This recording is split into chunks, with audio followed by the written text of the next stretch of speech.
Honorable Chair, I'm worried that there is a stranger in the house.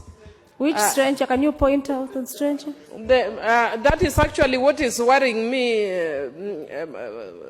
Chair. Where is the stranger?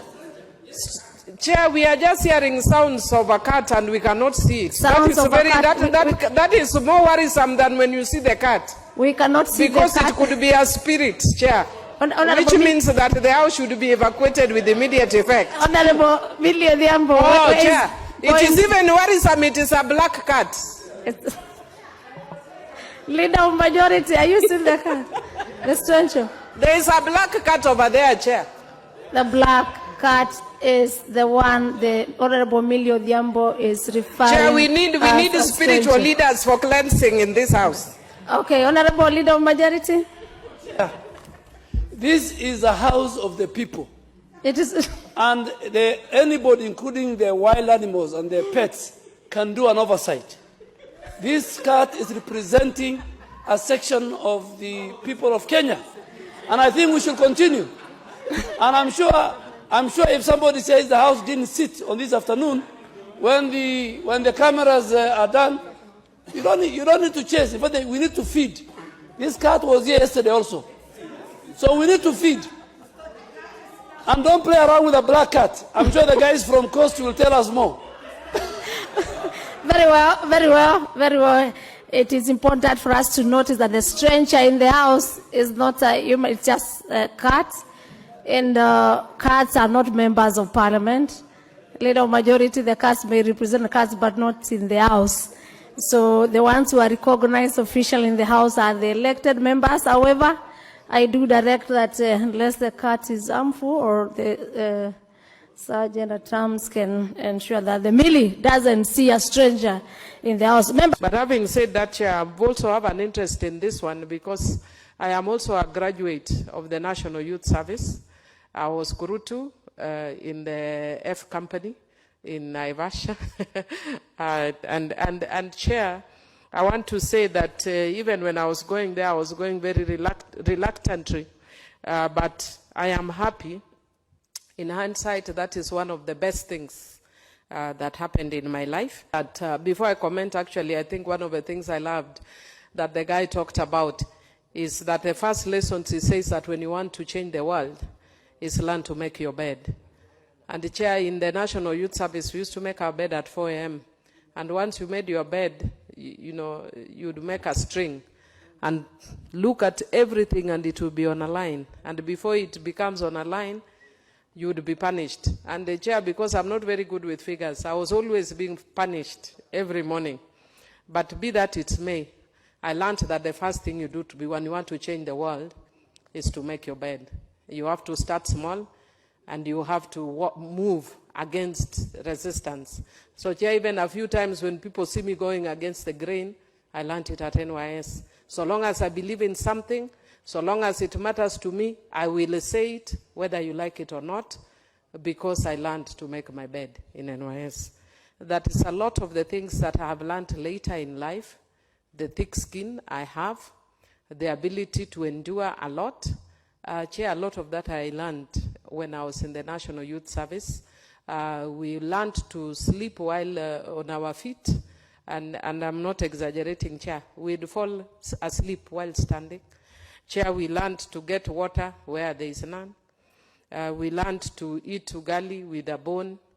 Chair, we learned very many things, and we were handed a National Youth Service, and I was laughing when Honorable Duale and my colleague was talking about, Honorable Morogara was talking about the issue of Mount Kyoko.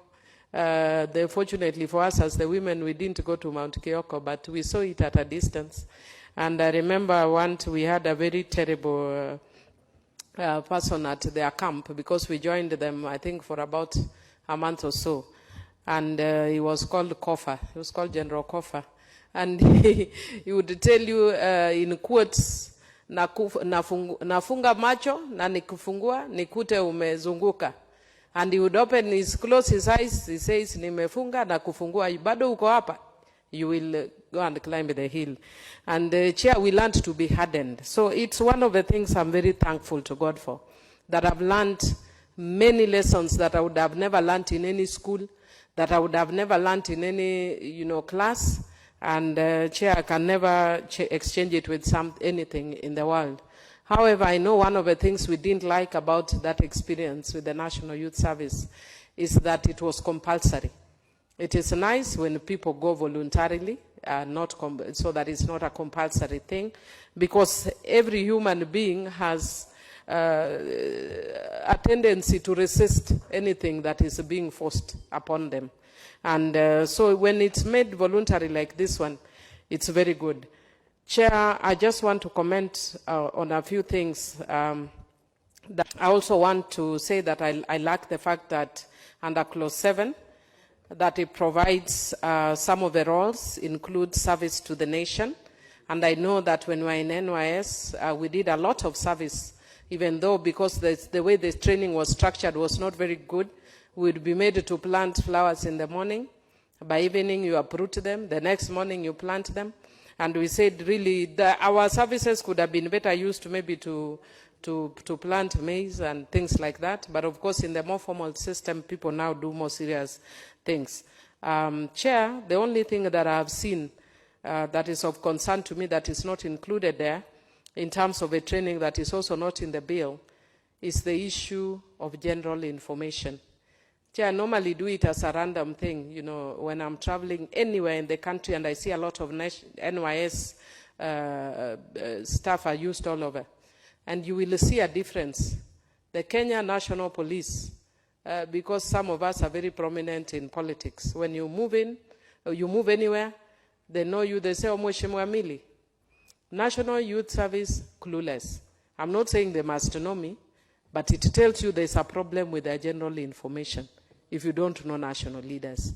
And the Chair, they are not only clueless about leaders, they are clueless about a whole lot of things. That tells you there's something wrong with their training. One of the primary things that we are taught in the National Youth Service is general information. And we had PSS, we had ministers, we had different categories of people. The Chief Justice came and spoke to us, and yet we are from very, very different backgrounds. So I think that is something that they need to change. I also like the fact that they are going to be used in humanitarian missions. My only challenge is that under the bill we are providing that we'll use them in insurrections, and is in a situation where they do not have the police training or military training, because what they have is paramilitary training, which I also went through. I don't think they are fairly equipped to deal with such cases or to be dispatched for war. Chair, I think I don't have military training to talk, but at least I have paramilitary training, and I know I'm not equipped for war. Neither am I equipped to deal with the police issues. I know time may have passed, but I know what training we went through. It does not equip you to do the kind of things that we are saying that they can do here. And I think maybe what we can provide is either you enhance the training for them, or that for them to move at the next level, they need more enhanced training. Otherwise, they'll be unleashed on this, upon the public, and they will be doing terrible things because they don't have the requisite training, Mr. Speaker, sir. And Mr. Speaker, sir, the other thing that I would want to indicate is that if the committee, I hope the committee chair is here, that I hope in Clause 9 that they would include the Principal Secretary for Gender, because there is always a presumption that youth is only men, not women. And Chair, I know that I've been given a warning light because I had a lot to say. I think maybe I'll bring some by way of amendment. But even in 9.5, the members of the council, they're saying they must have at least 10 years experience. Chair, this is not the National Old Age Council. This is the National Youth Council. How do you expect the youth? I know that they made provision for the youth to be 3 years. But this is for the youth, so the numbers for the youth of the year should be much less. Chair, I don't have the time, but I will